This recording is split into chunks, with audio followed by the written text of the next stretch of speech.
Olá, está no ar o TV Câmara Entrevista. No programa de hoje, o nosso assunto será direitos humanos. Por aqui falaremos dos desafios para a efetivação dos direitos humanos no Brasil. Para falar desse assunto, recebemos de forma virtual o Maurício Perondi, que é professor na Faculdade de Educação da URGS. Olá, Maurício, seja bem-vindo ao programa. Tudo bem? Olá, pessoal, tudo bem? É uma grande satisfação estar aqui para conversarmos sobre esse tema fundamental para os tempos atuais, que é a perspectiva dos direitos humanos na sociedade. Também participa da nossa edição o Gustavo Pereira, que é professor na Escola de Direito da PUC e coordenador do SADIR, o Serviço de Assessoria em Direitos Humanos para Imigrantes e Refugiados da PUC. Olá, Gustavo, seja bem-vindo ao TV Câmara Entrevista, tudo bem? Olá, querido. Prazer para mim estar aqui batendo um papo com você sobre esse assunto, reencontrar também Maurício, meu querido parceiro lá da PUC, antigamente. Então, é um prazer estar aqui conversando sobre esse tema tão importante aí, tão urgente ainda, cada vez mais. Perfeito, eu começo saudando a presença dos nossos especiais convidados e de imediato eu peço para o Maurício nos explicar, quando falamos em direitos humanos, estamos falando exatamente do quê? Bom, o que a gente pode perceber na sociedade contemporânea é uma dificuldade de entendimento, né, do conceito, né, de direitos humanos. A gente pode dizer que existe até uma distorção com relação à sua compreensão. Certamente, cada um de nós já ouviu uma expressão semelhante à do tipo direitos humanos é para defender bandido. Né? Essa é uma das concepções mais equivocadas que se tem, né, sobre os direitos humanos, porque, na verdade, ela contrapõe aquilo que é o verdadeiro sentido, né, dos direitos humanos, que nada mais é do que os direitos de todas as pessoas, né, os direitos básicos a todos e a todas as pessoas da sociedade. Portanto, dizer que se restringe apenas a um determinado segmento é um equívoco. Então, um equívoco. Portanto, acho que o nosso primeiro desafio é entender que falarmos de direitos humanos é falar dos direitos de todas as pessoas, independente da sua classe social, da sua etnia, do seu local de residência, da sua escolaridade, do seu gênero, né? Direitos humanos, portanto, envolve todas as pessoas. Acredito que o primeiro desafio que a gente tem a falar de direitos humanos é esclarecer essa perspectiva, né? Essa ampliação da concepção dos direitos humanos. Agora, Gustavo, ainda falando dessa percepção que a sociedade tem dos direitos humanos, na tua visão, como a população, a grande massa, enxerga esse tema? Quais os princípios e quais os principais cenários que a população enxerga quando fala em direitos humanos? Exatamente pegando um pouco nessa dimensão que o professor Maurício estava colocando, né? Nosso grande desafio hoje em dia, um dos principais desafios, seria ainda numa dimensão de compreensibilidade a respeito dessa pergunta, o que são direitos humanos. Eu ainda tentando dialogar a respeito dessa ideia de como a sociedade encara, em linhas gerais, os direitos humanos, não só no Brasil, mas também a gente tentando articular na perspectiva brasileira, pegando também a pergunta anterior, né? O que são direitos humanos? É claro que o Maurício esclareceu muito bem que se trata dessa dimensão dos direitos inerentes a toda e qualquer pessoa, todo e qualquer indivíduo, independente da sua condição social, etnia, sua religião, a sua crença, etc. Pensando sobre essa pergunta, eu costumo sempre comentar isso em aula, para tentar enfrentar esse tema com alunos também, que talvez para nós pensarmos essa dimensão de compreensibilidade do que são direitos humanos, talvez a pergunta anterior seja nós nos perguntarmos exatamente o que é o ser humano. Eu parto um pouco por aí na nossa análise, né? Porque se nós tentarmos pegar uma compreensão do que vem a ser o ser humano, nós tivemos uma resposta hegemônica ao longo da história do pensamento ocidental. E ocupou o trono, ocupou o centro do palco nessa conceituação do que vem a ser o ser humano hegemônico, eu diria, o homem judaico-cristão, proprietário, heterossexual, nacional, etc. Podemos colocar outros elementos dentro desse centro do palco. Por isso que seria uma dimensão periférica de compreensão do ser humano que não está ocupando esse centro do palco, né? Mulheres, índios, negros, pobres, pessoas homossexuais, pessoas de religião contra-hegemônica, como, por exemplo, a religião africana e os estrangeiros. Então, talvez é nesse sentido que nós percebemos por que muitos setores da sociedade entendem as reivindicações desse ser humano periférico como um mimimi ou como algo que não tem uma dimensão de respeitabilidade necessária. Então, me parece que um pouco por aí a gente fica nessa dimensão de compreensão de direitos humanos. Por um lado, aquilo que o professor Maurício já colocou, de entender que os direitos humanos seriam algo relacionado a só uma questão ligada à criminalidade, ou os direitos humanos ligados só a um lado, a um espectro ideológico, político, digamos assim. Então a incompreensão passa também, me parece, em termos gerais, de muito daquele que se viu ocupando o centro do palco e sempre teve seus direitos humanos consagrados, e quando se percebe que essa reivindicação é plural, acaba por negligenciá-los ou diminuí-los ou minimizá-los. Acho que é por aí. Perfeito. Agora, professor Maurício, existe como exemplificar quais os principais direitos humanos no mundo, quais os balizadores desse tema?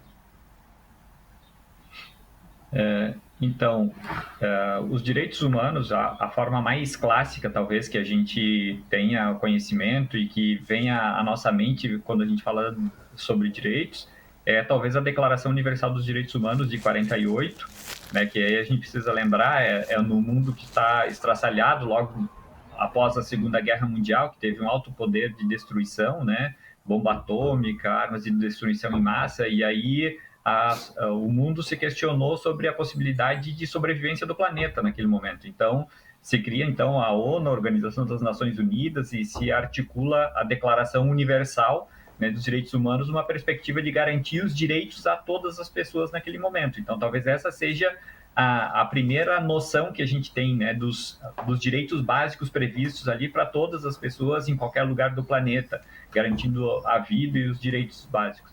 Mas, à medida que o tempo também foi passando, foi se incorporando outras dimensões, né, na dimensão dos direitos humanos, né, além dessas dimensões básicas.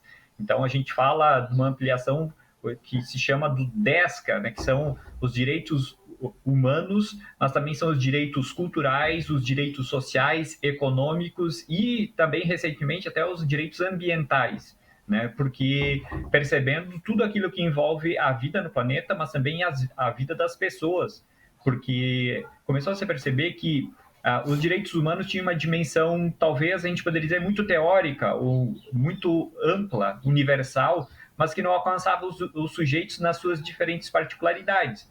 Então, em vista disso, a gente considera, obviamente, os direitos básicos do acesso à educação, do acesso à saúde, do acesso à assistência social, mas também a perspectiva do acesso ao direito de se expressar. E aí a gente passou, se a gente fala de Brasil, de América Latina, a gente passou por ditaduras militares em que o direito à expressão, por exemplo, de pensamento e de liberdade foi restrita. A gente tem uma série de questões que o professor Gustavo comentou, por exemplo, as religiões atualmente, né? Perseguições a religiões de matriz africana. Então, isso tem um impacto muito direto nas situações concretas dos sujeitos.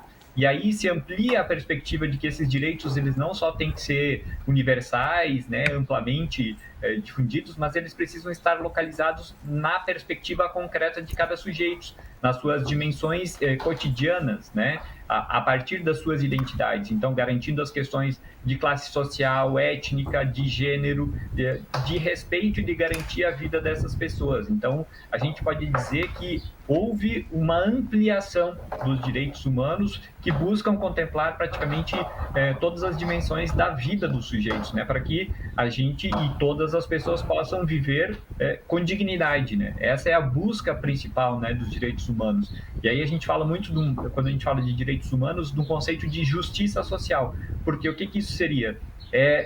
Todas as pessoas terem direito a terem o básico. A gente vê um exemplo concreto que a gente percebe hoje na situação concreta do Brasil, a insegurança alimentar, né? 19 milhões de brasileiros que vivem, né, numa situação de insegurança alimentar que não tem aquilo que é o mais primordial, que é um alimento diário que possa garantir a sua subsistência, a sua vida. Então, essa perspectiva de localizar concretamente os direitos humanos em situações específicas e concretas da vida dos sujeitos, e isso foi um avanço, né, e uma conquista pelo qual se lutou, né, na perspectiva dos direitos humanos ao longo dessas últimas décadas no Brasil, mas também no mundo. Realmente é uma questão bastante ampla e por isso a gente está debatendo aqui no TV Câmara entrevista com 2 especialistas no assunto para que toda a população e o nosso público aqui da TV Câmara entenda um pouco mais sobre os direitos humanos. Então, dentro desse tema, Gustavo, eu gostaria de lhe perguntar o que seriam os princípios básicos da autonomia e da dignidade humana tida nos direitos humanos. A questão da dignidade humana, dignidade da pessoa humana, é um tema que eu acho bastante interessante de pensar, de discorrer, né? Exatamente porque antes de ser um princípio, antes de ser dentro de uma dimensão jurídica, a dignidade da pessoa humana, a dignidade humana, ela tem um rastro filosófico de compreensão, né? Nós poderíamos pensar na ideia de dignidade em 3 momentos históricos dentro do pensamento ocidental. A dignidade nasce como uma honraria, digamos assim, um reconhecimento por atividades do funcionário público do Estado romano, nada a ver com o que nós pensamos hoje em dia, né? Então ela como seria uma congratulação pelos afazeres públicos em prol do Estado romano. Depois, fundamentalmente consagrada pelo cristianismo, né, a ideia de dignidade tem uma relação de um atributo divino, aquilo que nós temos por termos sido criados à imagem e semelhança de Deus, esse elemento que pertence ao ato do Criador, ao nos criar, esse pouquinho que nós temos de Deus, em nós significaria aí o elemento que nos diferenciaria dos animais, das pedras, das árvores. Então isso é muito forte pelo desenvolvimento do cristianismo no mundo ocidental.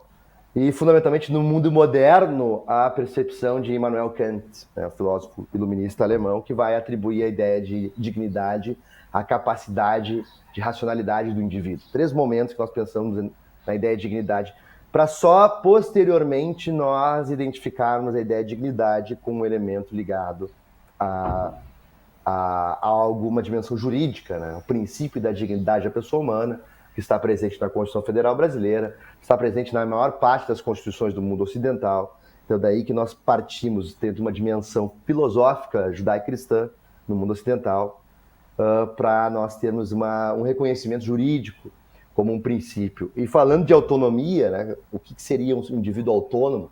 A autonomia, eu acho que é uma boa denominação para que nós podemos entender uma certa dimensão global dos direitos humanos mais essenciais assim que nós podemos ter em termos de compreensão.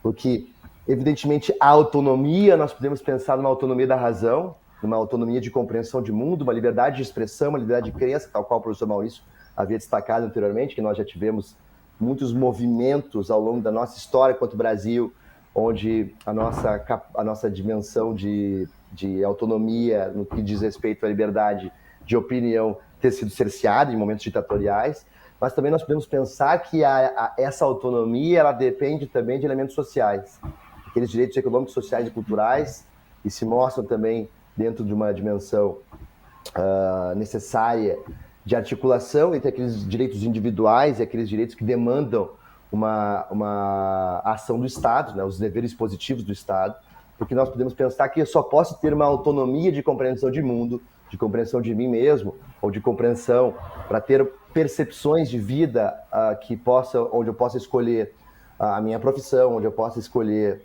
ter um juízo crítico sobre o mundo, se eu estiver muito bem alimentado, se eu tiver aí alguma dimensão educacional mínima. Então, por isso que nós falamos que direitos sociais e direitos individuais caminham de mãos dadas, né?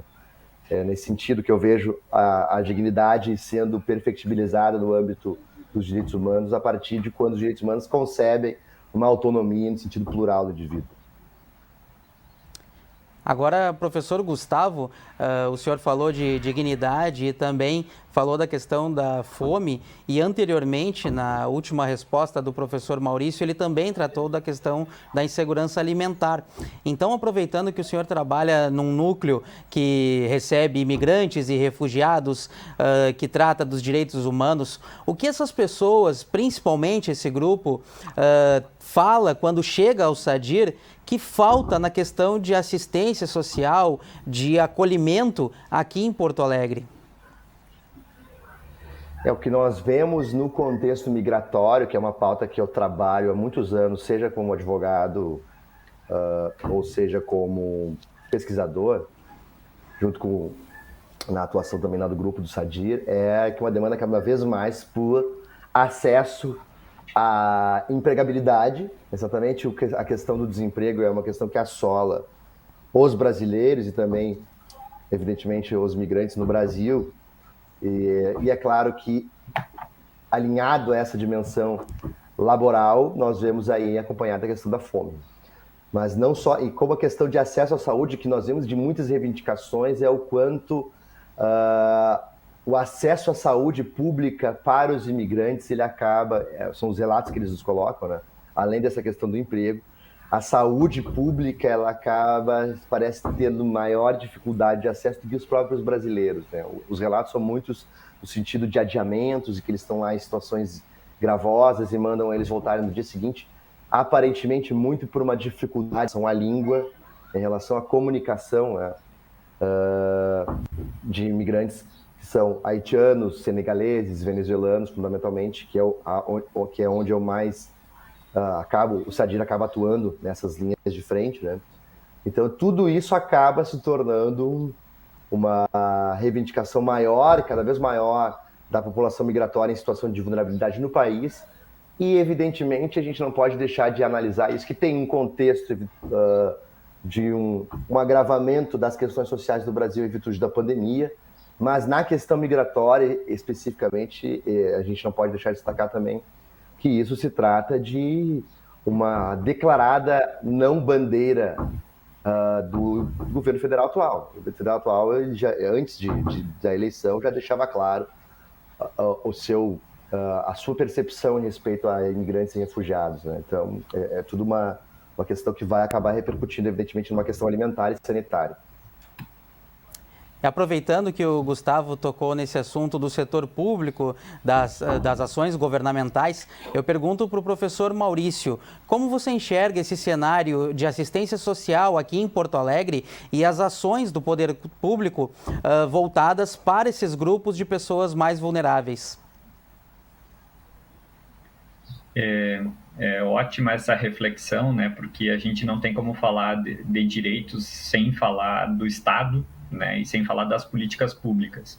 E o que a gente tem visto no Brasil nos últimos anos, né, e não só nesse último governo, se a gente coloca aí pelo menos os últimos 6 anos, né, a gente tem visto uma degradação, né, recortes, né, nos orçamentos e no investimento, né, e na atuação do Estado no ponto de vista de políticas públicas, né. A gente tem sensação de que a cada dia a gente tem aí a perda de algum direito.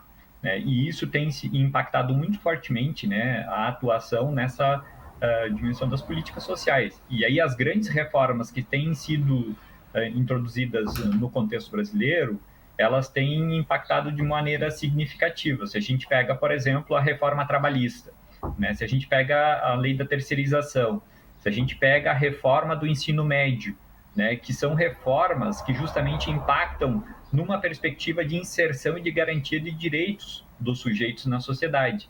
E aí, obviamente, o professor Gustavo citou a questão da pandemia, né? A gente teve um aumento, né, das necessidades dos sujeitos nesse tempo da pandemia, agravado por toda a situação ocorrida. Mas cabe lembrar que o orçamento, por exemplo, da assistência social, da educação, de segurança pública, isso vinha sendo impactado no Brasil antes ainda. Se a gente pega a PEC dos gastos públicos, que congelou investimento em políticas sociais por 20 anos, isso aconteceu antes da pandemia e isso já vinha impactando diretamente. isso significa uma perda sistemática de direitos. E aí, quando a gente percebe o número de pessoas que estão vivendo em situação de rua na cidade de Porto Alegre hoje, a gente fica abismado, porque é um número que cresce exponencialmente, mas que isso tem uma repercussão muito direta vinculada à pandemia, mas também antes da pandemia, porque a gente teve situações de corte de 90%, por exemplo, do investimento em assistência social. Né? O que isso significa? Né? Isso significa o enfraquecimento das equipes que atuam, das políticas públicas, e com isso vai repercutir posteriormente. O que a gente está vendo hoje já são consequências, né, da falta de investimento do Estado em políticas públicas e que garantam esses investimentos básicos. Então, é fundamental que a gente consiga estabelecer relações entre aquilo que a gente percebe hoje que está acontecendo na realidade com as consequências de uma PEC dos gastos públicos que vai suplantar muitos dos direitos que tinham sido conseguidos a duras penas, com muitas lutas, com muitas mobilizações de coletivos, de movimentos sociais e da sociedade civil, para que esses direitos se efetivassem. Então, a gente tem essa perda gradativa de investimento e que impacta diretamente nos direitos dos diferentes segmentos da população. E professor Maurício, de forma ainda bem específica, direta, para você, quais as principais barreiras, os maiores entraves ainda que existem para colocar de fato em prática essas políticas públicas sociais que tratam dos direitos humanos no Brasil? Enfim, eu acho que uma das principais barreiras que a gente tem hoje é a ideia da concepção de sociedade. Né? Como é que a gente entende, né, o mundo social hoje? E antes o professor Gustavo falava da relação entre autonomia e coletividade, políticas sociais. E eu acredito que hoje a gente tenha apostado muito socialmente, inclusive em visão de sociedade de ser humano, no foco do indivíduo, né? E sem o aspecto coletivo. Então a gente acha que uma sociedade é a soma dos indivíduos sozinhos, né? A gente pode dizer que aconteceu uma certa atomização dos sujeitos. E aí, com isso, a gente percebe uma sobrecarga moral do indivíduo. O próprio discurso, por exemplo, da meritocracia está muito ligado a isso, né? Que se você se esforçar, você vai conseguir.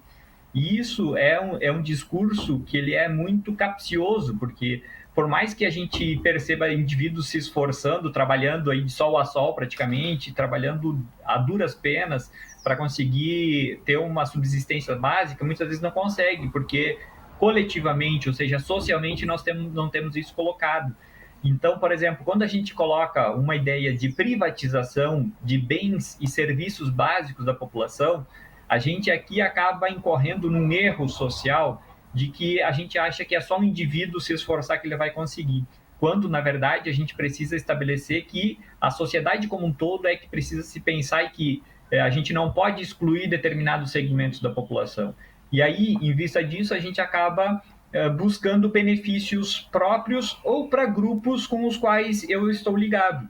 E a gente vê isso muito fortemente ligado na política, essa concepção social está fortemente impregnada também no próprio sistema político brasileiro atualmente, em que a gente tem as bancadas, a gente tem a bancada do boi que defende os ruralistas, a gente tem a bancada da bala que defende o pessoal que defende uma concepção de segurança pública, a bancada da Bíblia que defende, né, determinados grupos religiosos, ou seja, a gente não tem essa preocupação coletiva com o social, porque se alguém está passando fome numa sociedade, se alguém está sofrendo violência, isso devia ser preocupação coletiva de todos, mas isso a gente acaba atomizando como se fosse um problema individual de um sujeito ou de um grupo de sujeitos, né? E eu acredito que essa seja, hoje, de forma macro, a principal dificuldade para a implementação de políticas públicas e sociais e para a garantia dos direitos humanos. Porque se a gente consegue ampliar essa concepção, a gente vai ter o desdobramento isso em políticas,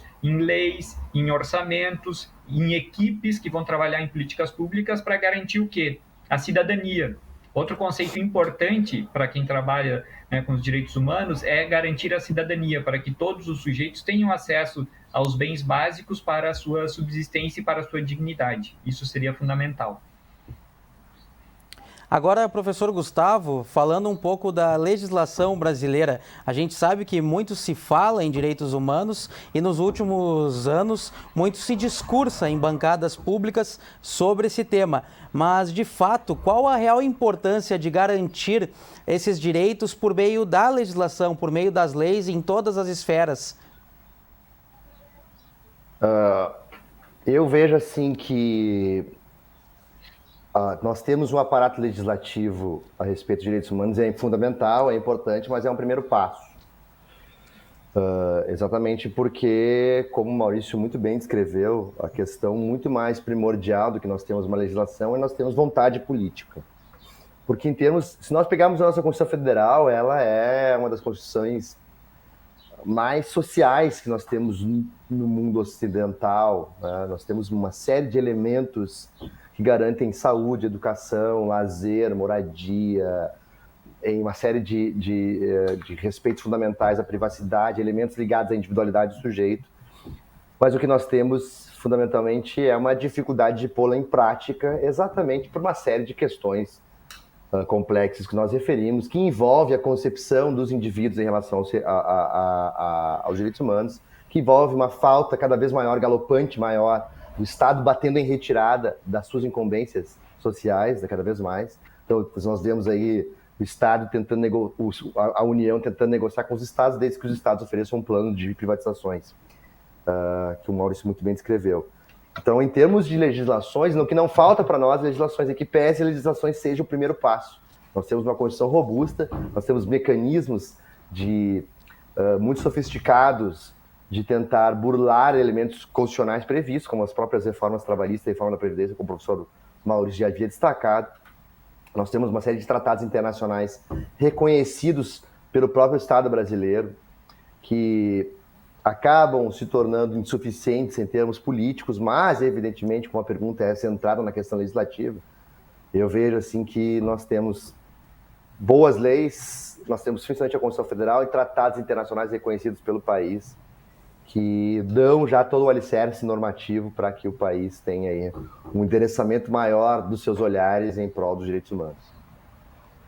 Mas, professor Gustavo, o senhor enxerga uma perspectiva de melhora dessa vontade política em termos para resolver essa questão dos direitos humanos no nosso país? Não. A minha visão é bastante apocalíptica, né? Eu acho que nós caminhamos a passos largos para uma precarização maior da vida. Nós vemos, o que eu vejo assim é muito naquilo que o professor Maurício colocou, né, fundamentalmente relacionada em alguma relação com a ideia de meritocracia, o que eu chamo de uma racionalidade neoliberal, não só eu, vários autores chamam dessa forma. Ou seja, uma introjeção na psique das pessoas de que que o mundo é um grande campo de caça, onde as pessoas devem, cada um por si, fazer por si mesmas. Então, quando eu penso no como eu vou ser o melhor, todos os discursos que nós vemos dos livros, coaches, essa coachinização da vida que eu vejo cada vez mais presente no mundo social, que toda vez que eu vejo cada vez mais, aprenda a ser o melhor, desenvolva habilidades para você se destacar, é só um pensamento somente em si, que se esquece exatamente de uma compreensão do todo, né?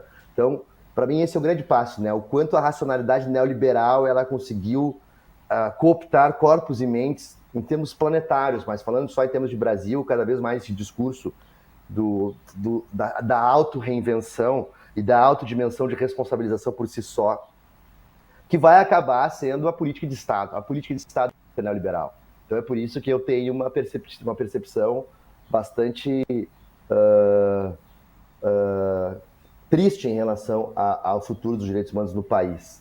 Nós vemos assim coisas que nós, como o professor Maurício já colocou, que mais nós conseguimos a muito esforço e com muito suor termos uma dimensão de melhoria, por exemplo, o país sair do mapa da fome, voltando a falar em fome, né, durante alguns anos, e essa retomada hoje em dia sendo vista como por vários setores públicos e vários setores da sociedade civil também, como algo que não é da responsabilização do Estado ou que não envolve a atuação do Estado, exatamente porque bastavam essas pessoas se esforçarem, que é uma visão bastante perversa em relação a direitos humanos e a sociedade, a cidadania e tudo mais. Então, a minha visão ela é bastante crítica mas não numa crítica que envolva uma paralisia.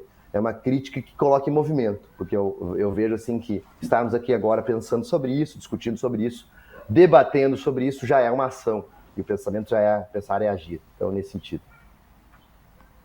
O professor Gustavo também falou dos tratados e acordos ao redor do mundo sobre os direitos humanos. E daqui a alguns dias, no dia 10 de dezembro, é comemorado o Dia Internacional da Declaração dos Direitos Humanos. Então, professor Maurício, eu lhe pergunto qual a importância desta data e qual a importância também de datas como essas, de acordos como estes, para reforçar a discussão sobre o tema. Perfeito. Eu acho que a gente precisa dar visibilidade cada vez maior, né, a esses temas, né? O que a gente tem visto é uma distorção de conceitos, né? A gente vive num momento de pós-verdade em que a gente já não sabe, né, o que é o verdadeiro, o que não é, o mundo de fake news, né, que inunda as redes sociais e os grupos de WhatsApp, enfim. E aí acho que a gente precisa retomar, né, as informações qualificadas, a gente precisa problematizar e dar visibilidade a uma data importante como é a da Declaração Universal dos Direitos Humanos. Eu acho que ela é fundamental, porque isso ajuda a gente a fazer um enfrentamento a tudo isso que o professor Gustavo destacava, desse momento tão difícil e tão aterrador que a gente está vivendo. Então, a gente precisa ter contranarratividades, né? Perspectivas que contrapunham essas dimensões que têm perspectivas revisionistas, perspectivas que são tão destruidoras dos direitos e das dimensões coletivas. Então, eu acho fundamental dar visibilidade a essas datas, e eu acho fundamental dar visibilidade a pautas dos direitos humanos. A gente está aqui debatendo isso num programa de entrevista, eu acho que é super importante. As mídias sociais, os diferentes veículos de comunicação e também, eu sou da Faculdade de Educação e, portanto, eu considero isso fundamental, que a gente, nos espaços educativos, a gente possa garantir isso, né? Hoje, no Brasil, a gente tem, né, um Plano Nacional de Direitos Humanos, a gente tem diretrizes, né, para trabalhar direitos humanos. Eu tenho defendido, né, na universidade, nos espaços educativos, que toda instituição deveria ter o seu plano de direitos humanos, né, para que ficasse marcado em datas, como é agora do 10 de dezembro, do dia da Declaração Universal dos Direitos Humanos, mas que isso também fosse trabalhado cotidianamente, ao longo do ano, em outros momentos, para que pudéssemos refletir sobre a importância de sermos sujeitos coletivos, da cooperação importante para quem vive numa sociedade, para superarmos essas perspectivas individualistas que a gente tem hoje. A educação, de grande modo, hoje, ela tem uma perspectiva, um paradigma de formação de consumidores. E um plano de direitos humanos, um projeto estabelecido que busca trabalhar a ideia do coletivo, dos direitos iguais e dignidade, cidadania e justiça social para todos, a gente poderia dizer que nós teríamos aí uma educação para a cidadania, não uma educação para o consumo. Para mim é impactante a gente ter agora, hoje, casualmente, a Black Friday, né? O apelo ao consumo, a gente vendo aí nas mídias, né, as pessoas passando 48 horas numa fila com cadeira de praia, com guarda-sol, enfim, para esperar para um cupom para fazer compras, né? Então, isso diz de uma sociedade, diz de um jeito de viver em sociedade. Então, o que a gente possa ter, né, nas instituições educativas também, a problematização, né, do que significa viver coletivamente na sociedade, do que significa a cidadania. Acredito que isso contribuiria de uma maneira muito importante. Mas, volto a dizer, essas datas, elas são importantes, esses documentos, essas leis, a gente garantir essa visibilidade é fundamental para que a gente possa disputar as narratividades que hoje estão em jogo no nosso contexto social. Agora, professor Gustavo, pegando essa última manifestação do professor Maurício sobre a inserção desse tema na atividade acadêmica, o senhor também como docente na Escola de Direito da PUC, como o senhor enxerga a discussão a respeito dos direitos humanos e a inserção desse tema na vida acadêmica dos estudantes? Como tem sido essa rotina na PUC? Eu vejo que por um lado, o debate dos direitos humanos fica numa dimensão intervalar, né? A discussão sobre direitos humanos em termos acadêmicos, não estou falando sobre da PUC, estou falando em termos gerais. Né? Por um lado, chama a atenção cada vez mais pessoas buscando no arcabouço teórico e prático, sociológico, filosófico dos direitos humanos, elementos gatilhos de compreensão de mundo, ferramentas para pesquisas, ao mesmo tempo em que eu vejo também, em alguma medida, um nível de distanciamento. Então, o que eu vejo acaba se tornando mais uma procura maior para aqueles que já têm uma certa sensibilidade em relação aos direitos humanos e um afastamento também maior para aqueles que já têm essa articulação demonizadora em relação aos direitos humanos, tal qual o professor Maurício colocava lá no início, com a ideia de direitos humanos para bandidos, algo do tipo. Mas eu vejo assim que a ferramenta dos direitos humanos, em termos jurídicos, sociológicos, psicológicos, filosóficos, ela vai ter uma crescente. Nós vamos precisar cada vez mais dessa reflexão. Então eu vejo como isso sendo, pelo menos, a procura pela compreensão dos direitos humanos, ela vai acabar se desenvolvendo de forma mais interessante nos próximos momentos, nos momentos em que mais nós vamos precisar deles. Professor Maurício, ainda falando sobre a inserção desse tema na vida acadêmica, como o senhor acredita que a educação, a docência, pode ajudar a popularizar os direitos humanos na vida da população, da grande massa, para que todos possamos entender melhor do que se trata esse tema? Perfeito. Eu acho que todos os espaços acadêmicos, e aí falando especialmente da universidade, tem um papel aí muito importante, né? Eu tenho trabalhado muito com os cursos de licenciatura, e quando a gente fala sobre o tema dos direitos humanos, lê um texto, discute sobre isso, muitos estudantes dizem assim, por que a gente não estudou isso no colégio? Por que a gente nunca falou sobre esse tema? Agora eu estou entendendo a importância que tem, porque quando a gente entende a compreensão dos direitos humanos, a gente garante a diversidade, a gente valoriza todas as pessoas, percebe que todos são iguais, que a gente precisa ter os mesmos direitos. E por que isso não é trabalhado nas escolas? Esse é um questionamento que os estudantes têm nos feito.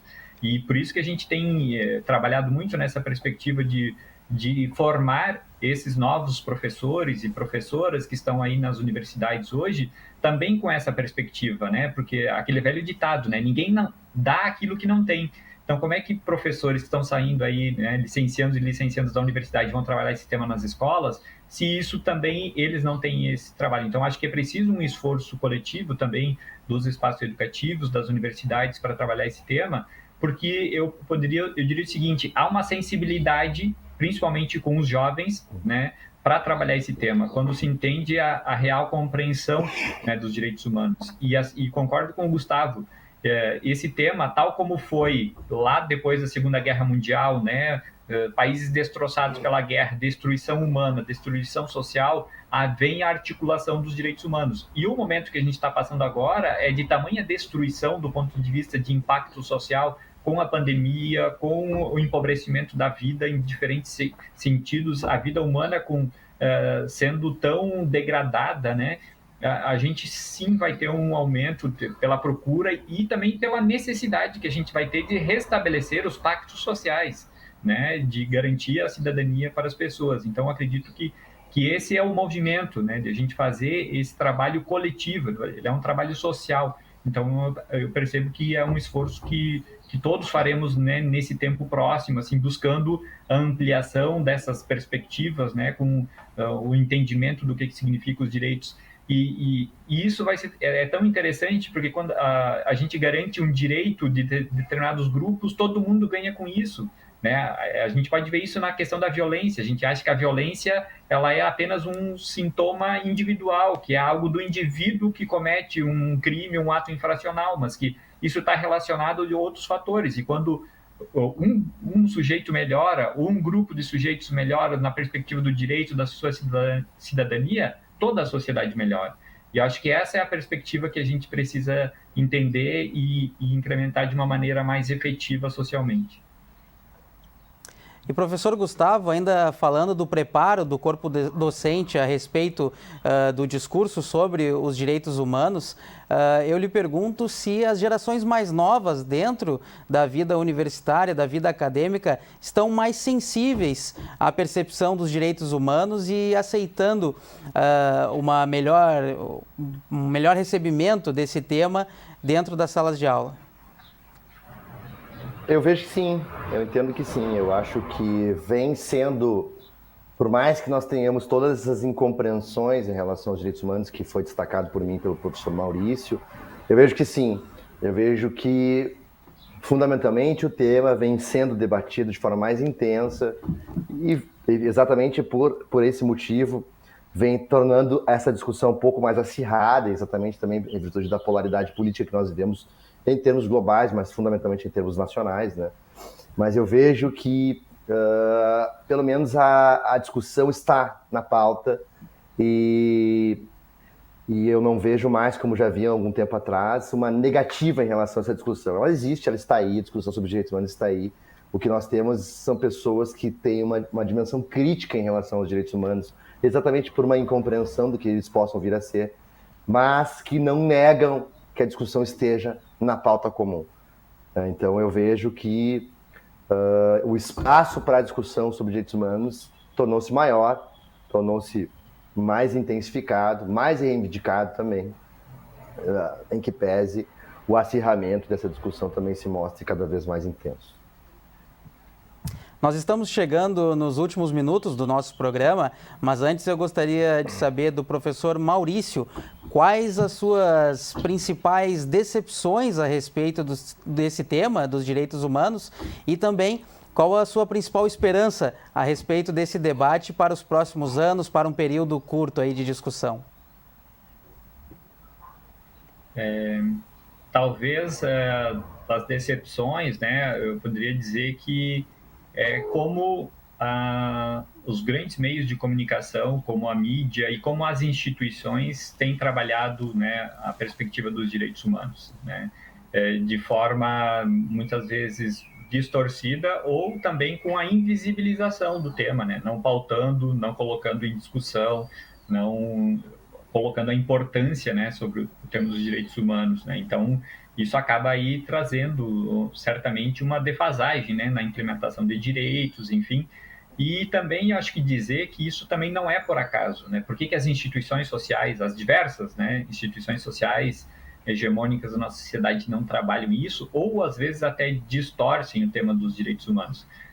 Também tem uma intencionalidade, né, política, a gente poderia dizer, porque quando as pessoas distorcem o conceito ou as pessoas são contra os direitos humanos, isso acaba sendo interessante. Quando as pessoas são conscientes dos seus direitos, quando as pessoas se organizam para buscar os seus direitos, bom, isso acaba movimentando a sociedade e as próprias instituições, fazendo com que elas tenham que se abrir a determinadas perspectivas que talvez, quando isso não está ali na pauta, isso não aconteça. Então, tem aí uma questão também para ser pensada. Por outro lado, as minhas esperanças estão depositadas, sobretudo, nos movimentos das mais diversas ordens, né? Nos movimentos sociais, nos movimentos políticos, né? Nos coletivos que se articulam em defesa, né, das pautas, em defesa dos coletivos e dos direitos mais diversos, né? E aí, colocando muito fortemente também, né, eu trabalho e pesquiso sobre o tema das juventudes, né, e sobre a participação social dos jovens. Tenho visto muito a mobilização de jovens em torno de pautas, né, que garantam não só apenas os seus direitos, mas também os direitos coletivos dos outros.